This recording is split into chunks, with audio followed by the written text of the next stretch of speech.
Ini statement dari dia ya. Ironisnya dia bilang kadang-kadang penembakan massal itu dibutuhkan.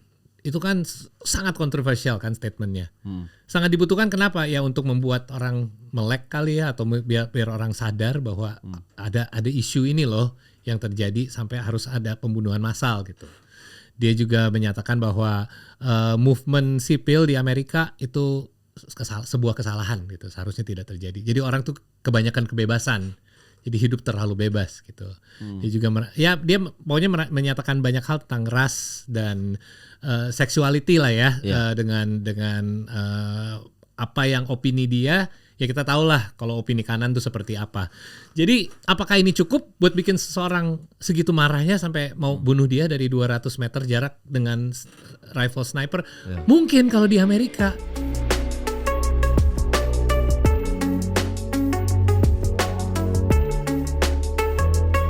Ya Paul, baru-baru ini ada berita yang lagi viral banget ya. Ini Pak Prabowo ada di billboard di Tel Aviv di Israel ya. Walaupun itu ternyata AI ya.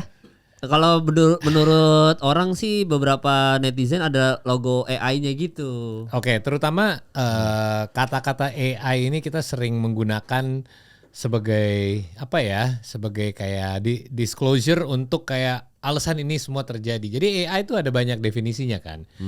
AI itu apakah postnya sendiri yang di AI, generated by AI, bahwa ini sebenarnya tidak ada billboard beneran, tapi ini cuman perumpamaan kayak di generate oleh AI, ada billboard di atas sebuah gedung di Tel Aviv. Ya. Tapi yang kita lihat bahwa di sebelah kiri bawahnya kalau nggak salah ada tulisan AI generated fotonya. Sebenarnya sebelum, ya gue mau ini aja, anak desain pasti ngerti juga, sebelum zaman AI juga ya lo mau bikin poster kayak gitu lo pakai Photoshop juga sebenarnya bisa kan. Iya. Cuman sekarang lebih gampang untuk bikin mereka kelihatan kayak baris satu. Tapi kalau lo punya effort juga lo bisa lah nyari dibikin perspektifnya, proporsinya pas supaya kelihatan mereka baris. Tapi kan itu sebuah hal yang harus dilakukan untuk memberitahu ke orang-orang bahwa ini bukan foto beneran ya, ini generate oleh AI. Sebenarnya ya kenapa kata-kata AI penting ini adalah konsepnya foto ini. Yeah. Soalnya di tengah kalau nggak salah itu Donald Trump, bener nggak? Ya bener. Dan ini adalah ini jadi ada statement, gue juga cek dulu, ada statement dari Kemlu bahwa dari spokespersonnya Kemlu bahwa ini tuh dibuat billboard sebagai kayak apa ya, permintaan untuk pemerintahnya Israel untuk memperlebar akordnya mereka, di mana mereka bisa mengundang negara-negara lain untuk bisa bergabung mendukung mereka, kayak kalau nggak salah Saudi sama Indonesia yang mereka ada di foto itu, yang nggak sebagian dari grup ini yang mereka ingin mengajak gitu. Nah, Kemlu juga menyatakan di statement yang sama bahwa Indonesia tidak terlibat sama program ini sama sekali. Kalau nggak salah namanya itu Abraham Accord atau apa gitu. Iya kan? Iya. Jadi mereka tidak terlibat sama sekali, mereka tidak ada dukungan terhadap Israel seandainya selainnya ada perubahan Israel itu mengakui Palestina sebagai negara. Jadi udah clear ya bahwa ini sebenarnya apa ya, nggak tahu ya sebenarnya kalau tujuannya emang buat mengajak pemerintah untuk apa ya, mungkin mengajak Netanyahu untuk coba dong ajak-ajak negara lain, kayaknya nggak usah bikin billboard seperti itu. Ini di opini gue lebih untuk ya membuat viral aja. Ini persis kayak hasil yang kita lihat bahwa jadi bahasan, jadi sering dipost orang-orang, ada apa nih, lebih buat shock factor aja sih. Dan mereka tahu gini deh, kayak sepak bola deh. Kita udah tahu kan bahwa kadang-kadang ada pemain atau apa ya, at least something to do ya, berita dari Indonesia timnas yang dinaikin oleh sosial media luar, karena mereka tahu netizen kita gokil, kayak ada ratusan juta orang yang bakal heboh either komen atau repost. Dan ini tapi kita sekarang melihat bukan hanya terjadi di sepak bola ataupun olahraga, ini sekarang mulai terjadi di politik dan lain-lain juga. Jadi mereka tahu bahwa ini orang Indonesia heboh nih kalau melihat hal seperti ini. Mungkin ya, kalau kesimpulan gue adalah kalau lo benar-benar sebagai NGO, gue lupa nama NGO-nya apa, tapi NGO ini kalau emang cuman mau ngebujuk pemerintahnya untuk kita yuk biar ada lebih banyak allies lagi, ya mereka bisa membuat sebuah ya permintaan khusus written statement ataupun minta meeting sama Benjamin Netanyahu ataupun sekretari state-nya dari sana. Tapi mereka lebih memilih untuk melakukan hal yang lebih shocking, yang bisa difoto, yang bisa dipost dan lain-lain. Walaupun mereka ngaku bahwa ini AI generated ya, dan mereka tidak nggak ngibul juga gitu, nggak bilang ini sebenarnya ada sesuatu gitu, enggak. Tapi kan udah cukup ada foto itu aja membuat orang-orang bahas itu. Jadi gue sendiri tidak mau memberikan kepuasan untuk grup ini bisa berhasil melakukan walaupun udah lumayan berhasil sih, buktinya sampai masuk ke berita. Gue sampai lihat di statement dari Kemlu aja harus ngeluarin statement, itu berarti cukup berhasil lah ya. Sampai CNN, berita-berita lain Indonesia juga ngeliput gitu. Berarti ini adalah sesuatu yang perlu diadres. Kenapa? Karena udah cukup banyak netizen yang ya mungkin divided nih, kebagi nih. Ada sebagian yang ini cuman foto-foto doang, tapi ada sebagian yang ini ada apa nih? Ada 3 kata itu udah sering muncul. Ada apa nih? Di komen-komen gitu kan. Ya ini berarti harus ada klarifikasi. Iya, dan memang maksudnya ini kan tanpa izin ya, berarti kan nampilinnya tuh nggak ada izin sama sekali. Tapi kan kalau udah pasti disclaimer, makanya gue bilang kalau ada kata-kata AI generated itu kayak sebuah disclaimer yang membuat mudah untuk segalanya. Jadi nggak usah bisa bikin apapun, tapi ini AI ya, ini bukan beneran. Itu menurut gue kayak zaman sekarang bikin kayak gini deh, lo boleh memfitnah gue loh, asal lo bilang ini AI generated. Tapi tulisannya kecil di bawah gitu. Iya kan. Kayak ya aneh aja sih, tapi ya udah sekarang itu menjadi sebuah loophole yang sering digunakan, tapi mungkin ke depannya ya mungkin harus lebih clear lagi. Untung mereka masih menggunakan itu. Kalau enggak gimana? Iya, tapi masalahnya kan ini kan menyinggung pemimpin negara ya. Maksudnya walaupun itu bercanda, bukan bercanda, maksudnya itu. Nah itu gue juga ditanya ada kata itu bukan bercanda, tapi apa ya? Apa ya? Maksudnya bukan bercanda juga sih, maksudnya iseng, misalkan iseng deh gitu. Gue tampilin aja tuh, juga musuh gue banyak, bodo amat tuh gue tampilin. Ini based on kata-kata yang gue kutip dari PBB pas PBB di Amerika itu. Ini kata-kata yang Indonesia begini, Arab Saudi begini. Nah gue gabungin deh di AI. Itu kan kayak maksudnya walaupun itu ya kita garis bawahi iseng gitu ya, tetap kan bawa pemimpin negara gitu. Itu tuh wibawanya satu negara loh ada di situ. Sesimpel misalkan let's say anak-anak kita dibecandain lewat AI aja kita marah Pol. Orang tua Pol. Masa nih kagak marah masuk Prabowo-nya atau siapa gitu. Singkatan untuk AI jangan lupa itu artificial intelligence. Artificial ya bahasa jalanannya adalah fake, palsu. Jadi dari awal mereka bilang ini palsu loh, ngerti kan? Jadi itu disclaimer yang menurut gue ya curang sih, tapi ya sering digunakan. Artificial, wow, AI katanya tuh canggih banget. Let's face it, itu fake doang, right? Namanya aja deep fake, ya kan? Ya maksudnya kata-kata fake itu tapi nggak enak didengar. Jadi kita tulisnya artificial. Artificial itu artinya palsu. Ini bukan berita beneran. Jadi dari awal mereka bilang ini bukan foto beneran ya, tapi kita tampilin. Terus langsung kita omongin. Itu menurut gue ya kita sebagai apa ya? Sebagai kita bilang kita rakyat dunia deh, bukan hanya rakyat Indonesia gitu. Kita harus, gue nggak bilang kita bodoh ya, justru tapi kita sulit loh zaman sekarang. Kita harus semakin pinter untuk bisa keep up dengan apa yang terjadi. Berarti pola pikir kita susah loh untuk lu ngelihat sesuatu dan nggak ke-trigger.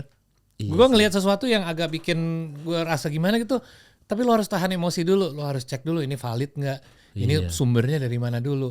Ya banyak orang mungkin belum sampai ke situ pun, kadang-kadang gue pun kepancing gitu ke berita tentang apalah olahraga kalau gue kan ya, pancing langsung bete gitu atau komen. Ya sekarang kita harus mikir dulu, berarti kita pun reaksi sebagai manusia udah kurang natural gitu. Kita sekarang harus mikir dulu, harus cek dulu ini apa, ini AI. Ya, jangan langsung itu ya. Foto loh yang bisa lo mau pakai Photoshop juga bisa. Sekarang lo bisa nonton full video orang ngomong dan itu AI kan, deepfake kan orang kita bilangnya. Berarti AI yang saking canggihnya. Lo bisa bikin LeBron itu pernah bikin statement apa gitu di press con yang palsu ternyata kan. Ya, berarti apapun yang gue lihat gue sekarang harus ada keraguan. Enggak, tapi sebenarnya kalau AI masih kelihatan ada teknologinya gimana ya bedainnya. Gue tuh bisa ngelihat kalau ini AI nih, ini hoax gitu. Sekarang gue lo jangan ngomong gue sama lo karena kita kenal. Oke. Kita ngomongin seseorang yang pemimpin negara ataupun seseorang government official. Donald Trump misalnya. Ya, Donald Trump juga cukup familiar ya. Salah satu atau mungkin orang dari kementerian atau spokesperson dari apalah yang lumayan ini nih orang valid nih punya kuasa, sebuah punya kuasa power ya. Dia ngomong sesuatu kontroversial nih. Terus mereka keluar pernyataan bahwa maaf kemarin itu hoax, itu AI. Lu bisa bedain nggak? Lu bisa percaya nggak bahwa berarti itu beneran AI atau mereka blunder? Ih, anjing, serem juga ya blunder. Tapi memang enggak, gue ini cuma jadi ini maksud gue dari statement gue tadi. Segala sesuatu tuh gue udah ragu di kepala gue. Karena gue bukan expert, gue nggak bisa bedain asli atau enggaknya. Jadi kalau ada orang ngomong sesuatu yang gue nggak suka, either gue pikir ya berarti gue sama orang ini opininya beda, kita berarti bertolak belakang nih opininya, atau sebenarnya ini orang sama gue satu pikiran tapi ada yang membuat AI dia ngomong hal ini untuk membuat gue nggak suka dia.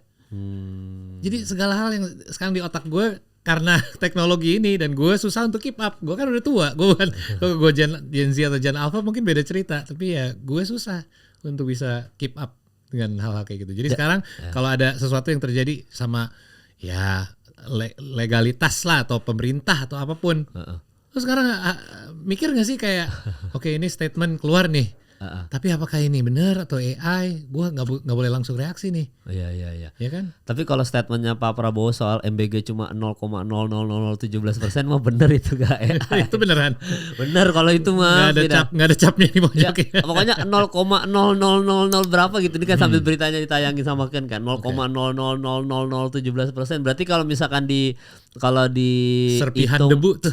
Serpihan debu lah. Bener-bener kalau 50 misalkan let's say dari berapa juta rakyat Indonesia 50 lah gitu. 50. Tapi kan masalahnya bayangin ya, maksudnya MBG ini kan keracunannya segitu parahnya Pol ya kan, anak lu juga mungkin suatu hari dapat MBG. Mungkin ada sesi di mana nih Pol ada MBG dari pemerintah gitu. Nah, itu kan berarti kan nyawanya anak-anak ini dikasih angka, maksudnya dikasih statistik 0,00017. Tapi kan 5.000 orang kan yang keracunan itu kan anak orang gitu Pol. Statistiknya adalah gini. Lo hitung dari orangnya, karena orang yang sama bisa menerima makan gratis itu tiap hari kan? Iya. Atau lo hitung dari jumlah meal yang dibagikan, yang dimana satu orang bisa dapatkan seminggu kalau nggak salah 5 kali ya? Iya. Ya kan misalnya. Iya. Berarti dalam 1 bulan 20 sekian kali. Jadi kalau hitungnya dari situ, iya persentase ya matematika aja. Lu bukan hanya kali berapa orang yang menerima ini dari jutaan anak, lu kali lagi dengan hari yang mereka sudah terima. Nah kalau lu cuma ambil satu meal yang meracunkan mereka, ya of course presentasinya 0,0000000. Tapi gue nggak hitung gitu, gue hitung kalau gue pribadi ya, gue bukan ini bukan program gue bukan expert. Kalau gue hitungnya dari orangnya. Karena satu orang ini harus terima meal yang berbeda tiap hari. Iya. Tidak boleh ada satupun yang membuat mereka sakit. Dalam arti gini, lo cuman hitung segini banyak, misalnya gini deh, gue buat matematikanya lebih simpel deh, karena ini udah di luar kepala lah jumlah yang makanan yang dikasih itu banyak sekali. Iya. Kita omong aja dari 10 anak. 10 anak ini terima makanan 10 kali. Berarti 100 meal yang dibagi. Ya. Dari 100 meal itu satu yang ada yang kurang fresh, kurang segar, yang membuat satu anak ini sakit. Ingat ya, hanya 1 meal. Berarti dari 10 meal dari satu anak ini terima, salah satu dari 10 hari ini dia sakit. Oke? Berarti yang 9 lagi aman ya? Iya. 9 lagi aman. Jadi lo bisa ambil persentase bahwa dari 100 meal, satu yang bikin anak satu sakit. Karena cuma satu, yang 9 lagi dia makan juga fine-fine aja. Di hari ke-10 dia sakit. Berarti dari 100 meal, kenapa gue ambil 100, itu angka bulat 100%. Yeah. Hanya 1% meal yang meracunkan, yang membuat sakit. Satunya. Tapi gue hitungnya gak gitu, gue hitungnya dari 10 anak. Dari 10 anak yang menerima makan gratis, satu sakit keracunan nih misalnya. Yeah. Ya berarti 10% buat gue, bukan 1%. Ngerti nggak? Jadi tergantung lo perspektif ngitungnya gimana. Oke, Kalau gue nilai anak gue nggak dibagi by hari, anak gue satu. Oke. Ini anak di mata gue jangan sampai sakit kapanpun itu. Iya, Mau kan? di hari pertama, hari kelima, ataupun hari ke-10. Iya. Karena sekali dia udah sakit dan harus masuk ke rumah sakit dirawat, itu kejadiannya cuma sekali buat gue. Gue gak peduli, gue udah terima 10 mil, 9 mil sebelumnya, 300 mil sebelumnya. Hanya butuh satu untuk bikin dia sakit. Nah makanya di mata gue gak hitung dari jumlah sajian yang udah dibagi. Walaupun itu mungkin ada matematika juga, dan gue nggak bilang itu salah ya. Gue harus hati-hati juga ngomongnya apa nih, karena karena ntar ya gue udah nggak di dunia pers juga. Iya kan, lu nggak di pers lagi. Izin gue dan jangan salah dengan gue beropini, gue udah masuk podcast kayak gini ataupun gue ngomong sesuatu di sosial media gue udah kehilangan kerjaan juga. Jadi ini nggak perlu lu post juga, tapi gue sadar kok. Tapi ya gue merasa kita masih di negara demokrasi yang gue bolehlah beropini. Jadi ini opini gue doang, bahwa hitungan gue adalah kita melihat dulu berapa kejadian, dan itu nggak usah dibagi dalam angka berapa mil yang udah dikasih. Karena gue sih harapnya, dan ini susah, kita ngomongin makanan. Makanan sehat itu bukan makanan yang ada additives atau preservatif. Dalam arti yang lebih sedikit diproses, sebisa mungkin nggak proses sama sekali. Kalau lo mau gampang, lo kasih mereka Indomie aja popnya atau apa. Sorry gue ngomong brand, lo ngomong aja instan mie instan atau apa.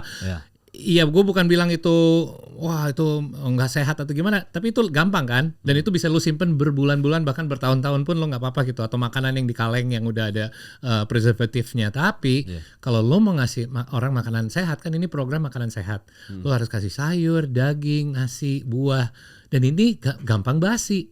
Lo cek aja kulkas lo, yang paling gampang, yang paling cepet basi apa? Sayur, buah, ya kan.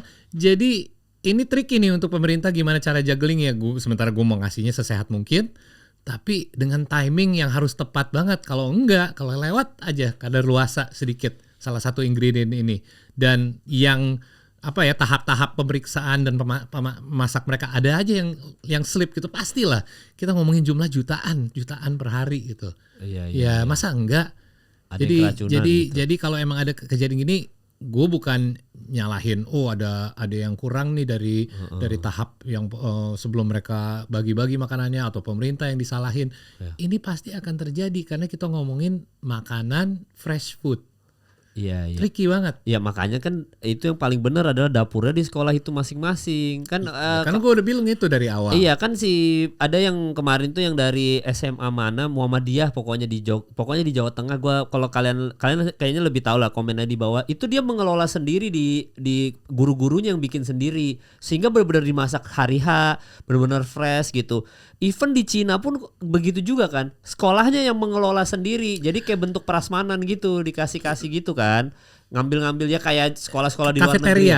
Kafeteria. Iya, jadi makanannya itu memang udah ngambil, bahkan beberapa murid boleh nambah karena sistemnya emang prasmanan rame-rame, bukan kotakan tray dikasih gitu. Ngerti, tapi kan gue makanya pas awal tahun ini mulai program makan gratis ini, kan gue nanya ini. Oke, terutama alasannya apa? Alasannya karena mengurangi stunting dan bikin anak sehat lah. Oke. Kalau itu berarti pemerintah siap nggak untuk menjalanin program ini selama puluhan tahun? Karena masalah yang kita ngomong, misalnya stunting itu kan generational. Misalnya generasi ini, ya kita harus nunggu sampai generasi depan untuk melihat improvementnya, hasilnya. Jadi in the meantime kita akan kasih makan mereka setiap hari 360, weekend enggak kali ya, tapi berapa ratus kali per anak, per kali jutaan gitu ya. Untuk kali berapa, 3 dekade, 4 dekade. Mungkin nggak apa-apa kalau pemerintah sanggup untuk lakukan itu, tapi gue bukan orang pintar, tapi gue mikir pasti ada follow up-nya selain ini apa. Kalau gue udah ngomong sama teman-teman gue kok dari awal tahun, ini mungkin jadi transisi doang kali ya, selama mungkin beberapa tahun ke depan. Bagi makanan gratis itu bisa menjadi sebuah alat untuk mengedukasikan bukan hanya anaknya tapi keluarganya juga. Oh, makan sehat tuh kayak gini tiap hari, harus ada ini semua nih, dan membuat sebuah rutinitas. membiasakan mereka untuk makan sayur tiap hari, makan buah, membuka jeruk jangan males. Hal-hal seperti itu penting. Anak gue juga pun gue ajar, lu buka jeruk buka sendiri. Oh gitu. Iya, jangan keenakan gue yang buka, gue suruh buka keluarin bijinya. Tapi lu dapat hasilnya lu lebih puas gitu. Itu hal-hal yang simple tapi itu penting. Tapi gue juga kayak lu pemikirannya nanti mungkin 5 tahun ke depan ini pelan-pelan di setiap sekolah akan mulai membangun dapur mereka sendiri. Karena orang di sekolah pun udah tahu, oh makannya itu siap ini yang kita harus sajikan tiap hari nih. Jadi kita harus bikin sayur yang banyak untuk bisa dibagi setiap hari. Gue sekolah di Kanada kayak gitu kok. Oh gitu. Tapi kita bayar, kita nggak, itu bukan free ya. Karena gue ke public school, ya di situ kita misalnya gue ada $5 gitu. Ya udah, gue boleh pilih. Nah pilihannya di Kanada nggak separah Amerika ya. Gue bisa ngomong ini karena gue tahu teman-teman Amerika juga. Adalah pilihan yang nggak sehat, ada yang sehat juga. Tapi itu terserah buat gue milihnya ya. Ada pizza, ada French fries, atau fish and chips atau apapun. Tapi ada juga kok pilihan sehat kayak wortel dan buah. Kebanyakan emang zaman itu gue pilih yang kurang sehat. Tapi kan itu pilihan gue, up to me. Yang penting udah disediakan sama sekolahnya. Dan bener kayak lo, gue tinggal ambil tray, gue boleh milih 2 atau 3 lauk, terus udah itu menjadi kayak misalnya $4, gue terus beli susu $1. Ya itu kalau lo mau membuat itu gratis, ya gue memikirnya sih nanti beberapa tahun ke depan mereka hanya butuh mengsubsidi dulu dapur-dapur, nggak semua sekolah sanggup kali ya untuk kayak menjalankan full kitchen tiap hari. Udah nggak apa-apa. Tapi dengan lu hanya mengsubsidi setiap sekolah dengan sekian rupiah untuk menjalankan dapur mereka masing-masing, mungkin secara keseluruhan dana yang harus dikeluarkan untuk program bisa pelan-pelan dikurangin. Nah, 5 tahun ke depannya lagi subsidi boleh dikurangin lagi dan lu umumin ke sekolahnya ini subsidi cuma jalan 5 tahun lagi ya. Nanti ke depannya kalian harus bisa jalan sendiri. Dengan gimana? Dengan kalian mulai ngejual makanannya dengan harga yang murah. Harga subsidi. Kayak bensin kan, kayak lo bayar 10.000 aja deh, lo tapi dapat full meal gitu. Walaupun harganya 20.000 misalnya untuk makanannya. Jadi sekolahnya tanggung, pemerintah tanggung setengah, melalui sekolah anaknya mulai bayar lah 5.000, 10.000. Udah nggak apa-apa. Bahkan itu mungkin bisa lebih sustainable untuk 30 tahun ke depan dibandingkan lo harus kasih makan setiap anak tiap hari. Lo udah tahu kan ada kata-kata Inggris, gue nggak tahu kalau di Indonesia ini aneh soalnya. Give a man a fish, feed him for a day. Teach a man to fish, feed him for life. Itu artinya lo kasih seorang sebuah ikan, lo kasih makan dia 1 hari. Tapi lo ngajarnya untuk mancing, lo udah kasih makan dia seumur hidup karena dia bisa cari makan sendiri. Jadi kenapa kita nggak kasih sekolah ini semua diajar untuk mancing aja sendiri? Dan itu buat negara maju, bukan buat negara berkembang. Masalahnya itu dia. Kalau kita sudah menuju berkembang, itu kan berkembang, developing. Developing berarti ini skala loh. Kita developingnya udah bukan di awal lagi, kita tuh udah lebih mendekati develop country loh sebenarnya. Iya, tapi kan maksudnya sulit kalau di negara kita ya. Maksudnya bukan gimana-gimana. Ini gue versi rakyat nih ya, bukan opini gue as a rakyat. Sulit banget buat kalau mindset kita tuh masih banyak yang korupsi di negara kita gitu. Nggak mungkin itu akan dikasihkan ke dapur sekolah karena itu nggak menguntungkan. Uang dari pemerintah ini yang triliunan dipinjam Prabowo dari APBN ini diambil ini, itu kan nyampe ke tangan misalkan dari Pak Prabowo ke tangan kedua, tangan ketiga misalkan yang mengelola. Tangan ketiga ini kan yang ya kita nggak boleh suzon sih ya. Cuman mungkin ya ada beberapa oknum yang nilapnya tuh di tangan ketiga ini. Tangan ketiganya tangannya banyak, kita ada lagi. Makanya tinggal semangkanya tipis-tipis ya.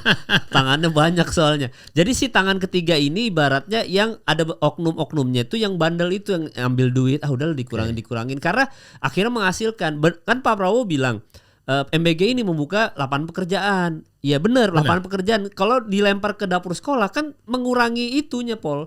Sementara itu yang kerja buka dapur di sekolah, mereka di sekolah aja. Daripada di privatize dapur-dapur ini. Dan tapi masalahnya duitnya itu akhirnya nyampenya ke tangan yang benar. Gue ngerti. Kan? Maksud lo tuh gini kan? Kalau kita yang bagiin makanannya satu-satu, ini nggak bisa dicuri-curi nih. Pokoknya karena gue kasih langsung ke lo ya. Kalau gue lewatin orang lain, ntar pas sampai lo udah kurang 1-2 lauk nih. Ngerti kan maksudnya? Iya gitu. Nah ini berarti bukan masalah karena kalau lo mau ngelakukan itu di sekolah juga, apa garansinya itu nggak akan terjadi juga. Bener juga. Ya, jadi either way itu akan terjadi. Toh udah ada tuduhan itu udah mulai ada. Kan lo bilang sendiri level 3 kayaknya kita nggak boleh negative thinking. Iya. Tapi apa yang menghentikan seseorang untuk melakukan korupsi di level ketiga ini? Sulit. Kalau ya sulit, berarti kita mau kasih anak langsung makan pun itu bisa tetap terjadi. Kenapa? Selainnya Pak Prabowo turun sendiri dan harus bagi tiap hari, kita nggak bisa garanti bahwa ini nggak terjadi sesuatu yang satu dua makanan ketilep. Iya. Iya kan? Iya. Intinya itu kan. Jadi Iya. nggak mungkin dong Pak Presiden harus tiap Turun hari tangan. harus turun tangan sendiri. Jadi Iya. kan dia udah janji berantas korupsi. Jadi itu kita harus serahkan ke mereka dan Pak kita harus Prabowo. percaya. Itu makanya gue bilang, ini bukannya gue kesel banget sih setiap kali ngomong kayak gini bilang anak abah atau apa. Gue kesel banget, bener kesel banget gue. Nggak, karena ini kan pendapat gue aja gitu. Maksudnya itu kenapa menurut gue itulah cacatnya program MBG ini gitu. Karena itu peluang korupsinya besar banget. Ini lahan basah banget aja, Pol. Ngerti, tapi apapun bisa dikorupsi kan. Ya sebenarnya Udah mau terbukti, kita kan? mau pendidikan gratis pun ya siapa bilang nggak dikorupsi, udah pasti dikorupsi juga gitu. Kalau emang niat sih apapun bisa dikorupsi ya. Apapun bisa dikorupsi. Cuma lahan basahnya MBG ini tuh terlalu, kalau luka tuh terlalu menganga lebar gitu. Makanya Jahitnya PR. makanya jangan bikin program ini tanpa ujungnya. Makanya lu bikin ini misalnya 5 tahun, 3 tahun sampai 5 tahun deh, nggak kasih scope-nya 3 sampai 5 tahun. 3 sampai 5 tahun ini kita akan pindahin tangan semua ke sekolah masing-masing. Jadi misalnya ada yang main nih di lahan basah ini. Ketahuan langsung. Well, mereka semainnya maksimum 3 sampai 5 tahun. Habis itu udah di luar kuasa mereka kan. Selainnya mereka pindah tiba-tiba masuk ke sistem sekolah. Nggak mungkin kan? Kayak maksudnya lu udah mainnya di sini kan. Misalnya lu punya dapur atau apalah dapur ya, lu privatize sebuah dapur yang bisa mensupply gitu. Tapi lu cuma punya kontrak ini selama 3 sampai 5 tahun. Lu main aja di sana, tapi lama-lama ini akan pindah tangan juga. Mungkin di plan B ini ada. Tapi lama-lama juga kan lu cuma subsidi untuk sebentar. Iya benar. Cuma 3 sampai 5 tahun lagi. Nanti habis itu udah jalan sendiri. Iya, kalau ada blueprint itunya. Nanti kalau lu mau korupsi, lu korupsiin diri sendiri, berarti lu gak korupsiin duit gua lagi. Ngerti kan? Maksud gua tuh segala sesuatu harus ada tahap. Tapi kalau lu bikin sesuatu 30 tahun tanpa ujungnya, wah itu sih bisa wah duitnya nonstop lu. Kalau gua orang koruptor, ya duit masuk ke gua nonstop sih 30 tahun. Oh iyalah itu Iya mah kan? Apalagi kan dapur katanya dikelola di beberapa daerah anggota dewan sendiri yang megang kan. Waduh itu Gitu kan. Ya ada beritanya. Nanti Ken cari aja nih Itu tampilin. bukannya konflik of interest ya? Lah kan sudah Gua coba gue sekali berita itu gue tahu. Ada nanti ditampilin sama Ken. Ada dapur itu ada beberapa. Udah pensiun belum? Di beberapa daerah. Udah pensiun enggak. belum? Dipegang anggota dewan. Wah itu gila lagi itu. Makanya gue bilang wah itu disitulah maksudnya katanya ini untuk membuka lapangan pekerjaan untuk rakyat gitu. Tapi kenapa anggota dewan juga yang harus ngurus? Bahkan yang paling lucunya, dan ini bukan kata-kata gue, ini kata-kata netizen ya. Kalau lu lihat dari daftar siapa aja yang ngurus MBG, itu rata-rata tentara, Pol. Bukan dokter spesialis anak, bukan. Nah itu ini gue tahu. Gizi. Ini gue tahu, tapi ini lebih gue nggak mau negative thinking ya. Gue juga dengar hal yang sama. Tapi ini lebih ke logistik menurut gue. Karena hanya militer yang sanggup kayak ngurusin logistik yang abrak-abrak seluas ini kayak yang harus on time tiap hari. Siapa lagi kalau bukan militer on time lo harus makan siang itu di jam makan siang. Jadi kan lo dokter suruh kayak gitu, dokter gue aja suka telat. Iya benar sih. Mereka itu untuk bantu buat programnya. Tapi untuk menjalankannya sebenarnya paling baik militer deh kayaknya. Lebih strict ya. Lebih disiplin, lebih soalnya kalau dokter bener, gue bini gue lahir aja nunggu 2 jam. Ada. Anak gue kedua. Dokternya nyampe anaknya udah keluar si Kai. Sumpah. Iya kan? Aduh sorry katanya. Tadi lagi di bawah. Jangan dokter yang harus bagi-bagi. Iya. Walaupun dokter ya mungkin sibuk aja. Mereka advisor nggak apa-apa. Tapi iya. dokter bukan orang ahli yang untuk membuat logistik untuk seluruh Indonesia. Dia cukup mereka lebih ke nutrisinya. Iya. Lebih ke apa harus disajikan tiap hari selama ini programnya harus isinya apa aja, itulah. Ya, lebih expert di sini masing-masing lah. Iya. Tapi memang ada statementnya tuh yang lagi nanti ditampilin juga sama Ken beritanya. Biar nggak fitnah Ken, harus lu tampilin kayak. Ada yang bilang itu program MBG ini kita bukan nyari cuan tapi nyari pahala. Ada yang bilang gitu, Pol. Siapanya yang ngomong gitu? Nih yang bilang Pol.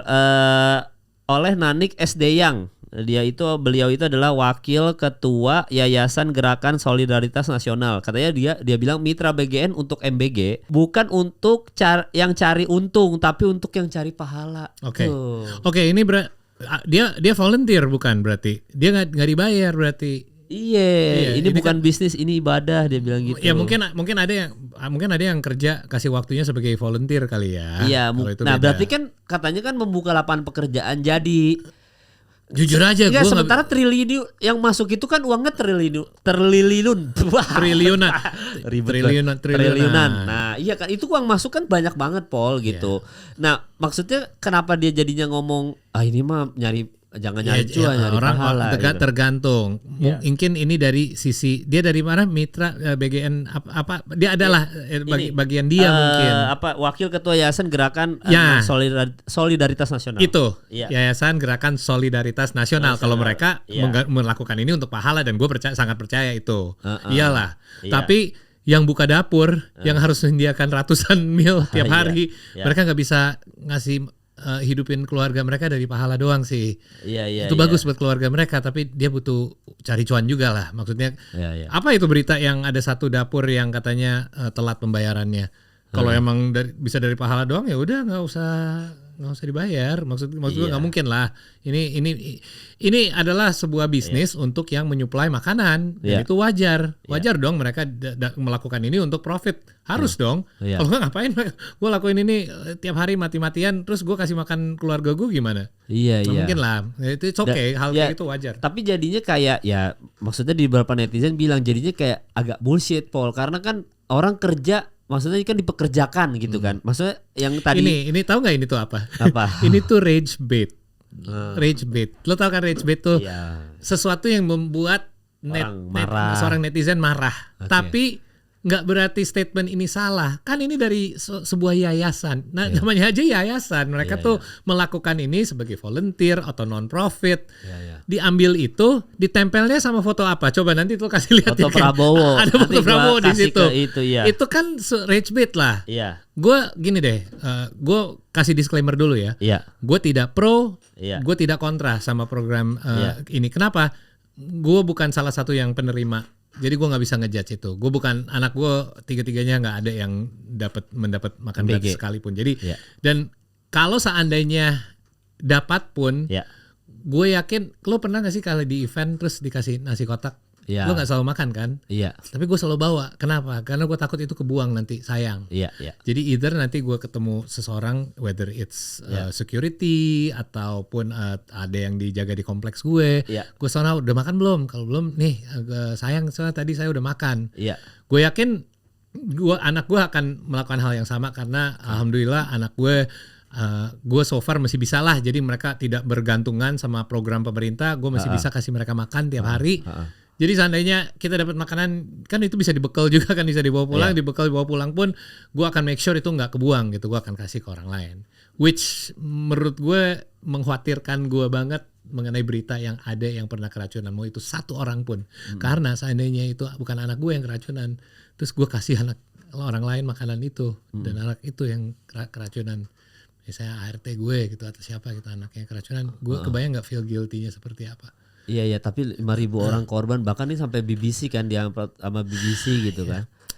Sangat disayangkan. Iya maksudnya sampai ke luar negeri, udah berita sampai luar negeri gitu. Tapi memang makanya akhirnya jadi debatable nih sama orang-orang. Berarti kan segitu diirit-iritnya, maksudnya lu jangan mikirin duit dong di sini lah, kan lu kerja di situ, orang-orang kan kerja nyari bahan apa gitu. Jadi maksudnya jangan lu bilang kayak gitu, maksudnya lah kita mah di sini nyari pahala bukan nyari cuan lah. Itu rage bait banget sih. Setelah lu kalau gue lihat postnya, berarti kan ada yang dipangkas mungkin gitu. Mungkin ada beberapa orang di situ emang mereka ya benernya. Tapi gue yakin itu foto AI generated kan. Pak Prabowo nggak berdiri di belakang mereka kan sebenarnya di fotonya. Iya. Gila ya tapi ya kayak gitu-gitu. Ini kan soal AI gini jelas-jelas sangat berbahaya lah ya. Maksudnya ini kan mungkin AI generate juga, bukan. Makanya gue pas lihat gue harus lihat lagi nih. Oke, yang ngomong siapa? Nanik SD yang ini ya. Dari mana? Terus kecil banget kan ditulisan dia dari yayasannya kan. Tapi itunya gede banget. Iya makanya. Ya itu bahaya banget. Jangan kepancing mal. Jangan kepancing. Enggak, tapi kalau hoax ada yang lagi viral juga tuh, Paul. Apa tuh? Kematian Charlie Kirk katanya hoax. Katanya dia memalsukan kematiannya dia. Oke. Pakai ini apa? Ada tuh yang berdarah, yang darah bisa muncul. ya kan Hollywood kan Iya. tak. Soalnya waktu itu pas meninggal tuh ada itunya Donald Trump yang waktu nyelamatin ditembak telinganya Donald Trump tuh. Oke. Ada di situ. Jadi ada konspirasi dan penembaknya bisa langsung ketemu apa dari jauh lagi kan snipernya. 200 meter. 200 meter katanya bisa tepat gitu, tak gitu. Nah itu menurut lu konspirasi nggak tuh, hoax nggak tuh kematiannya Charlie Kirk atau bener? Kalau kematian itu untuk apa? Gue selalu mikir gitu ya. Ya. Karena banyak yang gue di zaman 90-an, lo tau gue suka hip hop lah. Ya. Banyak yang bilang kematian Tupac itu hoax. Atau Michael juga Jackson aja dibilang kematiannya hoax. ya banyak kematian yang dianggap hoax. Iya. Gue percaya lebih dari itu. Gue bukan percaya kematian mereka hoax, tapi gue percaya bahwa kematian itu ada alasan yang bukan yang dikasih tahu ke kita. Oke, itu beda obrolan lah untuk beda hari. Oke. Jadi kalau gue dengar statement seperti Charlie Kirk death itu hoax, gue langsung mikir alasannya kenapa? Apa dampaknya seandainya orang mikir dia mati? Dia melindungi. Dia tuh kan sayap kanan ya, sayap kanan. Iya, sayap kanan bener kan? Dia salah satu ally kuat untuk Trump yang membantu dia memenangkan election terakhir ini. Iya. Karena dia itu umurnya 31. Oke. Dan saat Trump itu elected, dia itu kalau nggak salah masih umur 30 deh. Dia itu sangat bisa menggarap generasi muda ya. Just like di Indonesia gitu, generasi mudanya first time voter akhirnya kita bisa berapa sih Prabowo sama Gibran menang 58 ya persen ya. 58%. Ya, itu suara besar itu dari orang muda kan. Ya. Nah, Trump juga kenapa bisa menggarap banyak suara orang muda ya gara-gara Charlie Kirk. Dan dia membuka ruang untuk orang ngobrol. Nah, ini sangat menarik buat gue. Soalnya setelah dia mati langsung ada dibunuh lah ibaratnya ya. Iya. Banyak langsung ada tuduhan dari sisi kanan terhadap sisi kiri. Nah itu otomatis yang kita mikirkan. Ini dampaknya gara-gara liberals sayap kiri gara-gara liberals dan langsung gue lupa namanya yang baru aja di hari kemarin atau hari ini masuk ke persidangan dari penjara kan. Bahwa dia emang udah ada statement lah bahwa dia tidak setuju sama perspektifnya Charlie Kirk. Ini ada dua hal nih yang kita harus pikir. Kita dari pandangan orang Indonesia ini menarik karena di Amerika kita selalu bercanda gue loh Mariko kayak beceng-becengan. Di sana tuh itu hal yang normal gitu. Yes. Tapi kalau kita denger di Indonesia, gue tanya ke temen gue yang polisi kayak di sini tuh kayak seberapa serius sih kalau seorang sipil gitu, sipil punya pistol gitu. Wah itu serius banget sih. Lo bisa kayak masuk kayak itu pokoknya dianggap serius lah. Lo nggak punya lisensi, lo nggak ada hak untuk megang itu di luar tempat yang harus lo boleh ada tempat itu misalnya lapangan penembakan gitu-gitu. Wah parah banget, serius banget gitu. Di luar enggak. Jadi kita melihat penembakan ini tuh kayak wow, langsung mikir bisa apakah ini konspirasi? Gue bisa. Tapi di sana lu senggol orang salah aja dikit lu bisa dicari dengan lu berantem sama orang di jalan aja road rage bisa keluar beceng gitu kan kayak hal-hal kayak gini lebih dinormalisasi di sana. Jadi dengan catatan itu kita juga harus mikir nih apakah benar seseorang bisa segitunya sama Charlie Kirk. Soalnya Charlie Kirk adalah seseorang yang kalau kata-kata Andovi sama Kajo tuh polarisasi ya. Sangat polarizing. Lu either suka banget sama dia atau lu merasa dia tuh yang membuat negara ini sangat terbagi gitu, kayak kebagi antara opini gitu, kayak lu bikin orang bisa benci sama orang lain gitu. Karena hal-hal yang dia percaya dan dia nyatakan sebagai seorang konservatif ya hal yang lebih tradisional lah ya. Dan gue nggak bilang gue setuju satu sama yang lain, itu buat beda obrolan lagi. Gue nggak takut untuk kasih opini, tapi ini cuman faktanya aja bahwa menyatakan hal-hal kayak ini statement dari dia ya. Ironisnya dia bilang kadang-kadang penembakan massal itu dibutuhkan. Itu kan sangat kontroversial kan statementnya.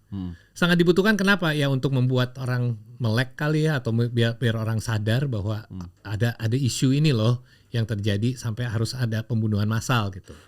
Dia juga menyatakan bahwa movement sipil di Amerika itu sebuah kesalahan gitu, seharusnya tidak terjadi. Jadi orang tuh kebanyakan kebebasan, jadi hidup terlalu bebas gitu. Dia juga dia pokoknya menyatakan banyak hal tentang ras dan sexuality lah ya, dengan apa yang opini dia. Ya kita tahu lah kalau opini kanan tuh seperti apa. Jadi apakah ini cukup buat bikin seseorang segitu marahnya sampai mau bunuh dia dari 200 meter jarak dengan rifle sniper? Mungkin kalau di Amerika. Gue mikir-mikir lagi, mungkin aja. Kenapa enggak? JFK aja ditembak oleh sniper, walaupun lo sama gue mungkin kalau off the record percaya hal yang beda ya. Iya. Ya, tapi faktanya adalah itu kejadian itu udah bisa diterima sama orang sebagai kejadian ya, ada assassin nih, ada sniper. Iya. Ya. Lo boleh percaya JFK dibunuh oleh pemerintah sendiri karena dia udah terlalu nggak bisa dikontrol. Tapi kenyataannya adalah political violence ini satu hal yang sering dibahas oleh sisi kanan juga, dan ironisnya itu yang terjadi sama Charlie Kirk kan sebenarnya. Balik lagi soal kebebasan, ini Donald Trump ini lagi dihujat, yang paling viral kan Robert De Niro kan yang marah-marah sama dia, sama sama Donald Trump gitu. Tapi kalau lu pribadi ini kan kita untungnya bukan warga negara sana, jadi kita mungkin gak akan dibungkam. Tapi menurut lu Donald Trump tuh jadi presiden gimana, Paul? Yang sekarang yang kedua ini. Gue takut banget pas lu bilang kita gak akan dibungkam. Pertanyaan lu kayak apa nih, emang sesadis itu kan? Enggak ya, siapa tahu kan ini opini lu aja. Jimmy Kimmel ya nih. Tapi kan kita kan bukan Jimmy Kimmel, tapi kan kita bukan CNN. Kita kan kelasnya gak segitu. Enggak, 4 billion rupiah aja enggak kita ya. Iya, bodo amat. 15.000 semalam. Opini gue. Soal Donald Trump ini kan lagi rame nih, soal orang warga lagi marah banget sama Donald Trump nih, worst president ever, segala macam. Iya, tapi lo yang elect dia lagi kan? Itu dia. Untuk kedua kali kan? Emang pertama kali dia beda? Nggak ada bedanya. Oke. Gue tapi better dan Joe Biden kan? Kalau menurut yang pilih ini Donald Trump lagi ini, daripada Joe Biden mending Donald Trump deh gitu. Ya kalau lo tanya left wing mungkin enggak. Oke. Nggak tahu, kayak lo tanya siapa dulu, nggak mungkin ada yang bilang iya jangan Joe Biden tapi gantinya nggak usah dia. Kan gue sering dengar itu juga. Iya. Kenapa nomor 2-nya yang nggak maju? Iya. Kan sempat Kamala Harris. Sempat ada Kamala Harris yang ini, tapi ya yang ujungnya di elect kan Donald Trump. Iya. Gue ngerti susah banget kalau emang gue lupa ya hasilnya, tapi kalau 50-49 ya ini rada nggak adil juga. Tapi bukannya karena Kamala Harris datang ke Didi Party ya? PDD ya? Udah kita nanti satu hari bikin konspirasi episode aja deh ya. Iya nanti. Itu beda obrolan lagi, beda cerita. Maksudnya gue jadi gitu-gitu aja jadi. Tapi gini, di Amerika dan bahkan di seluruh dunia, dan kita bisa lihat ini pas COVID. Pas COVID, kebanyakan orang banting setir karena tidak suka situasi negara mereka. Itu banyak yang terjadi di Italia, di Amerika. Pokoknya gue nggak happy nih karena ada lockdown. Gue nggak happy, bisnis gue harus gulung tikar nih, harus tutup. Gue nggak suka dengan leadership si A, gue langsung ke B, di mana mereka sangat berbeda gitu. Makanya lo lihat sering sekali kiri ke kanan ke kiri. Kenapa nih banyak negara yang melakukan itu? Ya karena ini mereka tidak puas dengan apa yang terjadi, plus di amplify dengan COVID. COVID kan membuat segalanya lebih buruk. Ya, gue lihat di Amerika tuh mereka banting setir aja bolak-balik terus dari Obama ke Trump. Wah, gila banget, negara ini hancur, gue harus banting setir lagi ke Biden. Wah, Biden hancur juga, gue balik lagi ke Trump. Itu aja terus bolak-balik. Jadi lari di tempat kan. Gue nggak bisa bilang dia presiden yang buruk. Banyak yang happy kok sama dia, sama Trump. Toh mereka yang ngevote buat dia juga, pasti ada program-program yang mereka puas, yang membuat mereka happy. Tapi lo nggak bisa bikin semuanya happy gitu. Ini kan bukan dimenangkan 99% vote-nya. Ini kan pasti vote-nya, gue inget kok gue nonton. Berapa vote-nya? Ya kan mereka hitungnya by state. Oh iya by state. By state. Ya itu ada state-state yang vote-nya lebih banyak. Ya susah lah penjelasinnya. Tapi buat yang ngerti tau lah bahwa ada state-state yang jadi state penentuan. Nah state-state itu ya bisa dibilang nggak bisa dari awal lo udah yakin sih Donald Trump bakal menang. Iya kan, pasti lo lihat state swing, namanya swing states kan, lo lihat ke swing state terakhir kan, kayak wah ini swing states beberapa terakhir nih yang akan menentukan nih siapa yang menang, tapi ujung-ujungnya dimenangkan oleh Trump. Itu membuktikan bahwa nggak satu negara itu nggak satu suara juga. Iya benar. Ya kan, makanya kenapa ada House of Representatives, kenapa ada Capitol Hill, kenapa ada DPR kalau di Indonesia, karena nggak semuanya kuasa boleh dipegang satu orang karena nggak semua orang opininya sama. Iya. Harus ada suara rakyat juga. Makanya kemarin ada kejadian di Indonesia itu karena itu kan. Iya. Karena yang menyuarakan rakyat ya harusnya mewakili rakyat. Kok jadinya Ya sama di Amerika juga gitu. Ya, ya. Jadi kalau mau dibilang wah dia the worst president, enggak juga. Buat sekian persen di sana dia good job kok dibanding Biden. Bener kayak lo bilang, banyak yang udah nggak happy sama Biden. Iya, iya, Tapi iya. ya Biden menurut gue, nah menurut gue salahan di situ sih mulai terjadi. Gue nggak lihat dia siap jadi presiden dari diri sendiri ya. Iya. Gue nggak lihat itu keinginan ambi dia untuk menjadi presiden kok. Gue lihat itu dari Trump sih. Gue pengen jadi presiden lagi. Kelihatan kan Iya. orang yang ambi seperti apa.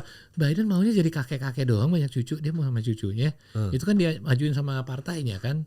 Iya, iya. Dia adalah kandidat yang paling cocok. Coba Iya. nanya dia. Lu sebenarnya coba satu hari kita tanya ya kalau dia udah kayak udah lama lah masa ini udah lewat. Lu waktu itu beneran mau jadi presiden lagi? Gue yakin ya agak kepaksa sih. mungkin kita gara-gara itu kayak gue pressure juga. Siapa lagi selain gue? Banyak lah faktor-faktor yang lain. Tapi nggak tentu dia yang capek kali. Iya. Dia tuh karirnya panjang banget Joe Biden dan sangat ini loh prestigious. Iya, iya, tapi Seorang hebat, orang tadi- pintar. Masa akhirnya mau kayak gitu? tadi pas lu bilang Biden mau masa tuanya sama cucu-cucunya aja gue langsung aduh. Iya kan? Ya enggak maksud gue kenapa maksudnya jadi kepikiran kan sahabatnya Epstein udah Waduh. panjang itu episode. Udah makanya kita bikin satu episode tersendiri lah. nanti minggu depan. Jadi gini guys, minggu depan ada episode konspirasi. Kalian komen aja di bawah nih kira-kira konspirasi apa yang mau Kenapa? kita Karena di bahas. podcast basket ternyata banyak komen yang suka kalau kita bahas konspirasi. Inspirasi.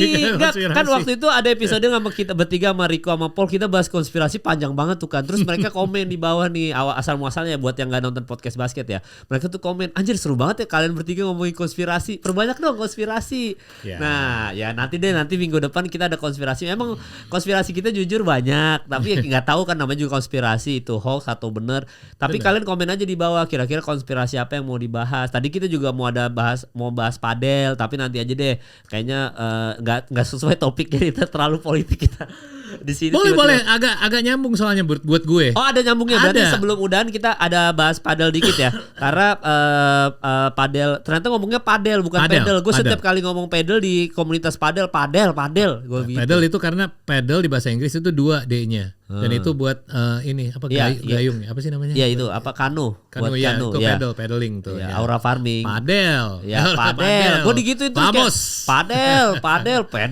padel gue digituin ya. Ya, nggak apa-apa. Jadi intinya gitu. Nah, padel itu di Swedia tadinya sebelum di Indonesia jauh di Swedia itu ternyata jauh lebih viral duluan. Oke. Udah banyak lah lapangannya sama kayak kita lah. Ya. Lapangan banyak yang main banyak. Tapi Oke. sekarang kebangkrutan massal. Oke. Indonesia bakal kayak Swedia nggak? Oke, ini pasti banyak yang sempat ngedenger podcast basket yang merasa gua anti padel. Gak tahu kenapa karena potongan yang naik di IG banyak mikir oh lu nggak suka sama padel. Iya. Pasti surprise sama jawaban gue. Oh siap. Enggak, gua nggak percaya itu akan terjadi di Indonesia. Oke.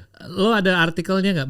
Berapa sih lapangan yang itu memang angkanya gila banget sih. Nah intinya ada lapangan di situ ada 4.200 lapangan 4.200. dan sekitar 1.050 fasilitas klub. Kayaknya Indonesia pun belum nyampe di angka Nah, situ ya. oke. Iya iya.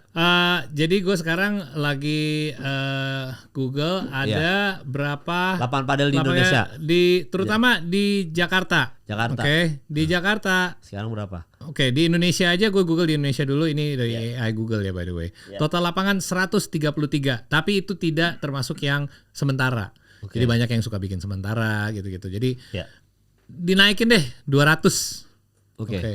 Bahkan gue sekarang Google di Jakarta. Di Jakarta katanya pada Maret 2025, berarti udah agak lama nih. Ada 55 lapangan, tapi gue yakin sekarang jauh lebih di atas 100 itu. lah pasti udah Bahkan kalau kita lihat dari kumparan.com, sejak Agustus nih artikelnya, berdasarkan analisis yang kami lakukan, total ada 95 court tersedia di yang sudah beroperasional di Jabodetabek. Ya. Dan lebih dari itu mencari 184 lokasi padel. Berarti ada banyak yang disebut lokasi-lokasi juga, bukan hanya lapangan permanen gitu ya. Iya. Anggap aja deh, gue kasih lo 300 lagi deh, 500 deh. Itu baru nggak sampai 1/8-nya apa yang di Swedia, ya kan? Iya. Oke, lo tadi bahas tentang situasi tentang politik kan. Iya. gue bilang ada sesuatu anomali yang terjadi. Nah, ini anomali terjadi di Swedia saat padel jadi booming, di mana COVID. Lo lihat timingnya, kapan mereka segitu banyak buka lapangannya, itu saat COVID. Kenapa? Lo inget gak? Lo kan dulu main basket, main bola gitu. Gak boleh kan kita main basket, gak boleh main bola. Banyak orang shifting ke dua olahraga terutama ya yang mesti, selainnya lari dan sepeda. Lari dan sepeda orang mesti tetap melakukan dengan inilah santai. Ada 2 olahraga kalau lo mau lakukan sama teman-teman lo yang harus ada partner lah. Tenis sama golf. Tiba-tiba tenis sama golf booming di sini, ingat nggak? Itu pas COVID kan? Nah di sana yang booming itu padel. Padel belum nyampe sini saat itu. Pas awal-awal 2020. Nah mereka itu kemakan kesuksesan sendiri. Seperti ini deh, banyak hal-hal bisnis-bisnis yang mengandalkan COVID zaman itu.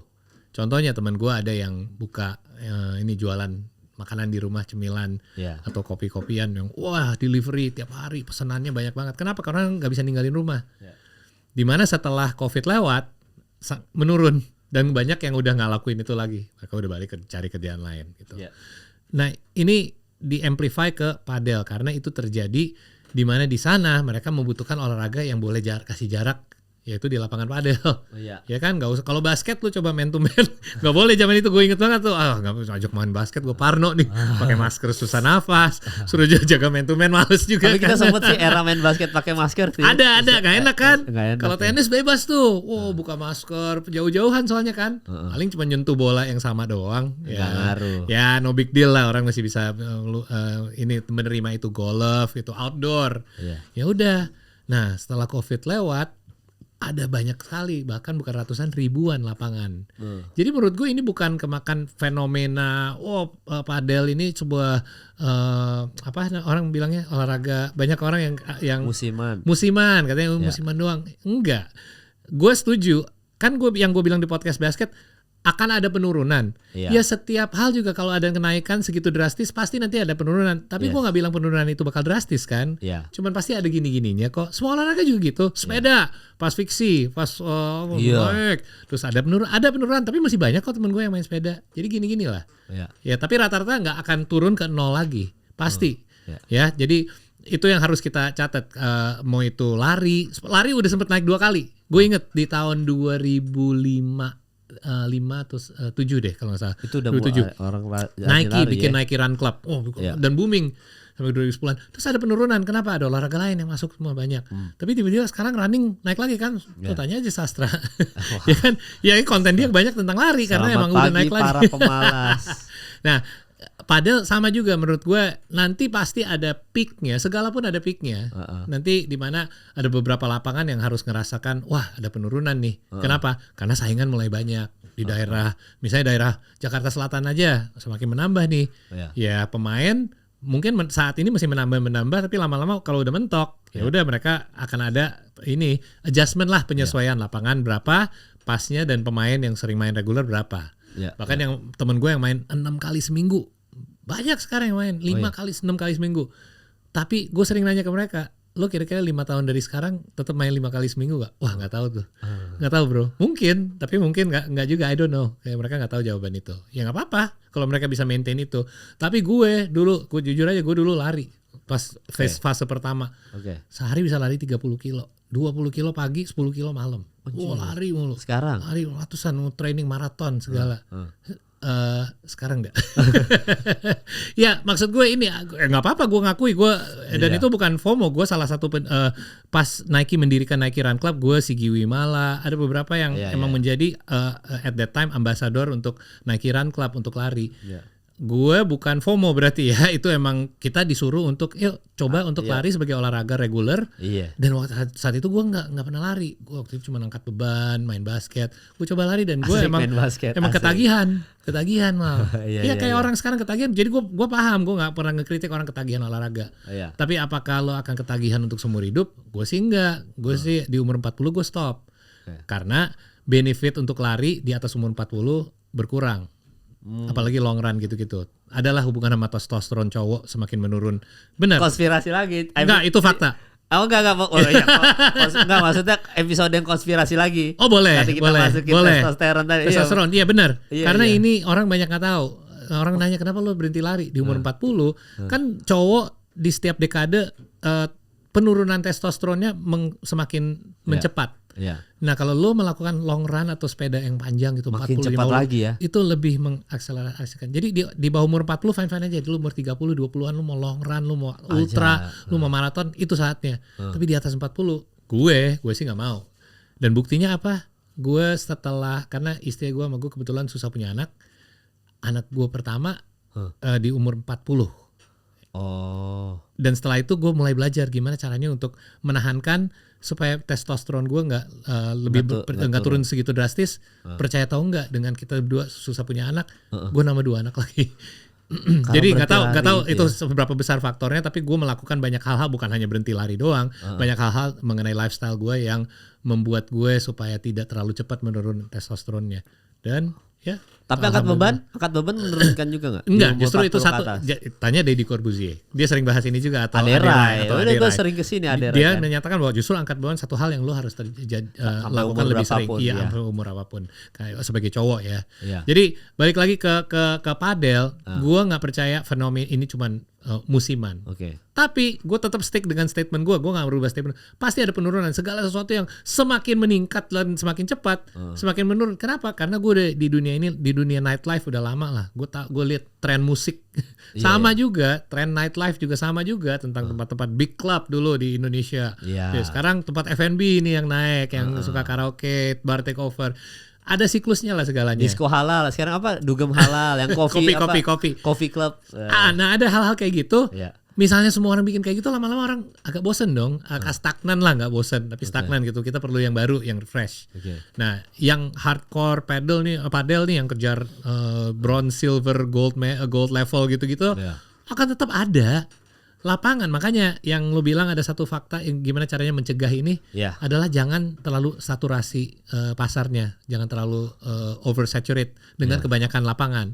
Nah itu ribuan men. Jadi kebayang nggak kalau ada penurunannya jauh lebih drastis, karena mereka menurunnya dari 4.000 plus 4.200. Kalau kita cuma hanya di ratusan. Ya itu emang udah banyak sih tetap. Iya, dan kayaknya nggak bakal nyampe ke posisi ribuan juga kalau di Indonesia. Apa nyampe ya kira-kira ya? Mungkin aja. Tapi kalau seandainya naik lebih organik, Mal. Kenapa? Karena orang tidak terpaksa untuk cari olahraga yang nggak boleh deket-deketan. Ini kenapa gue bahas COVID itu penting. Kalau padel di sini meledaknya pas COVID, mungkin meledaknya juga lebih gede, mungkin penurunannya lebih gede. Cuma ini nggak COVID. Tapi nggak COVID, jadi menurut gue masih wajar. Walaupun lo mikir, wow, kok tiba-tiba semua orang main padel? Iya bener. kayak ibaratnya hampir semua orang gue kenal tiba-tiba main padel, tapi penurunannya nggak akan drastis karena nggak tiba-tiba nggak ada perubahan untuk lo nggak usah hanya main ini doang lagi kok. Iya. Kalau di COVID mereka salah satu pilihan cuma itu sih untuk main itu, atau mungkin tenis atau mungkin golf, nggak bisa yang lain-lain. Sekarang kalau boomingnya di Indonesia, mereka tetap boleh kok ada pilihan lain, tapi mereka tetap memilih padel. Iya. Ini ya pertama jangan asal banyak lapangan, bener. Banyak lapangan bukan jaminan profit. Terus habis itu bangun brand, nggak cuma lapangan, cerita konsep, vibe, bikin pemainnya betah, ya kan? Bangun komunitas, bukan venue doang. Fasilitas pendukung itu wajib, lounge, cafe, tempat nongkrong, butuh jagoan komunitas. Nah itu, jadi harus ada jagoannya, ya harus ada LeBron James ya, ya harus ada Luka Doncic ya. Harus membuat orang-orang tuh bukan kesana untuk bayar duit untuk sewa lapangan, tapi emang mau datang aja. Komunitas itu penting lagi, dan kita di Indonesia, apa yang kuat di Indonesia selainnya netizen kita ya? Komunitas, jiwa komunitas kita tuh gede banget. Tahu gak kenapa? Karena pertama kali gue pindah ke Indonesia, gue pertama kali diajarin gimana caranya nongkrong. Di Kanada kali nongkrong tuh ngapain? Loitering di sana, lu bisa didenda sih loitering. Di sini ya itu nongkrong. Iya. Jadi jiwa komunitas bikin komunitas sebanyak-banyaknya ya. Iya, karena kan sebagian besar dari padel itu nongkrong. Karena setelah lo main lo mesti ngumpul sama teman-teman lo yang bergantian lagi nggak main, bisa ngobrol sama yang lain. Jadi faktor komunitas itu sangat kuat di padel. Iya. Dan ini yang paling penting kan tadi optimalkan jam sepi juga, libatkan semua umur. Nah ini yang paling penting nih sebenarnya, adakan liga rutin. Jadi ada liganya. Iya benar, orang suka kok turnamen Mexicano, Americano. Apa tuh?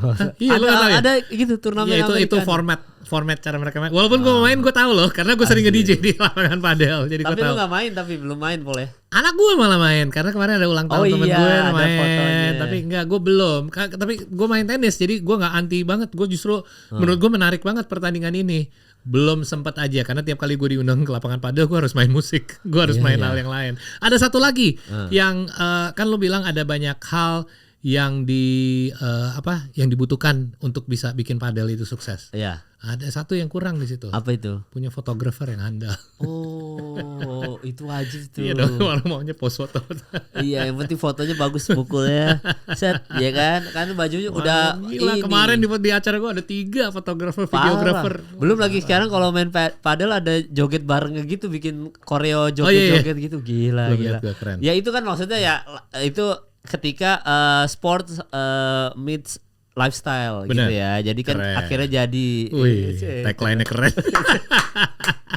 Jadi gitu ya. Jadi pembahasan hari ini masih seputaran situ. Minggu depan nanti gua sama Paul boleh lah kalau kalian ada request konspirasi apa. Tapi konspirasinya yang gua sama Paul ngerti ya, jangan konspirasi piramida sulit juga. Tapi kita bisa-bisa aja sih. Gue sih tahu sih soal konspirasi piramida. Enggak, tapi apapun lah konspirasi bahas gua sama Paul bahas aja. Karena kan gue sama Rico juga kadang-kadang ada podcast berdua tuh, tapi sama Rico tuh ilmu kehidupan. Pahala. Lebih cocok dia. Jangan sama gue ilmu sedekah kehidupan. Subuh kayak gitu, Paul. ilmu dalam terus sama lu konspirasi. Karena kalau di podcast basket kita nggak bisa ngomongin ilmu kehidupan dan konspirasi di saat yang bersamaan. Kecuali Luka Doncic sedekah subuh, terus habis itu besok ngomongin diet politik, ya itu baru bisa nyambung. Makanya nih ini buat ini aja, menyalurkan apa yang kita nggak bisa omongin di podcast basket aja sih. Bener. Karena nggak ada partnernya. Kebetulan ya Paul ngerti konspirasi, Rico ngerti tentang ilmu kehidupan ya, jadi enak ngomongnya. Cocok. Jadi itu ya, thank you buat episode kali ini. Komen di bawah, jangan lupa nanti minggu depan gua bacain sama Paul. Thank you.